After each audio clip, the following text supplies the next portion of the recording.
ഇപ്പൊ തേർഡ് മൂവിയാണ്. ഗൗതം വാസുദേവ് മേനോൻ സാറിന്റെ പ്രൊഡക്ഷൻ ആണ്. അപ്പം അതിന്റെ ഷൂട്ട് കഴിഞ്ഞു. അതിപ്പോ റിലീസിന് തയ്യാറെടുത്തോണ്ടിരിക്കും. പോസ്റ്റ് പ്രൊഡക്ഷൻ വർക്ക് നടക്കുന്നു. അതോടൊപ്പം വേലായുധം ചെയ്യുന്നുണ്ട് വിജയുടെ കൂടെ. അതൊരു സിസ്റ്റർ സെന്റിമെന്റ്സ് ബേസ് ചെയ്തൊരു മൂവി.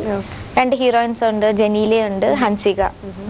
പിന്നെ ഓസ്കാർ ഫിലിംസ് ആണ് അതെ പ്രൊഡ്യൂസ് ചെയ്യുന്നത്. ജയം രാജ, അദ്ദേഹം ഒരു 8-9 തമിഴ് ഫിലിംസ്, അത് ഹിറ്റ് മേക്കർ ആണ് അദ്ദേഹം. അപ്പൊ എല്ലാരും വലിയൊരു ഫിലിമാണ്. എല്ലാരും നല്ല ടാലന്റഡ് ആയിട്ടുള്ള പേഴ്സൺസ് ആണ്.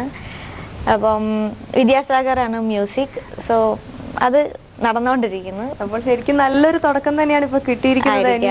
ഈ വർഷം ഉടനീളം നമുക്ക് ശരണ്യയുടെ അടിപൊളി സിനിമകളാണ് നമുക്ക് കാണാൻ കിട്ടല്ലേ, പ്രതീക്ഷിക്കാം. എപ്പോഴെങ്കിലും തോന്നിയിട്ടുണ്ടോ കൂടുതൽ ഒരു എക്സ്പോഷർ തമിഴിൽ നിന്നാണ് കിട്ടിയിരിക്കുന്നത്, അല്ലെങ്കിൽ ഐഡന്റിഫിക്കേഷൻ അവിടെ നിന്നാണ് വരുന്നത്? അല്ല, അത് തോന്നല്ല, അത് സത്യമാണ്. അല്ല, നമ്മൾ ഒരു ഇൻഡസ്ട്രിയെ ഇങ്ങനെ പൊക്കി പറയാല്ലേ മറ്റൊരു ഇൻഡസ്ട്രിയെ താത്തി പറയല്ല.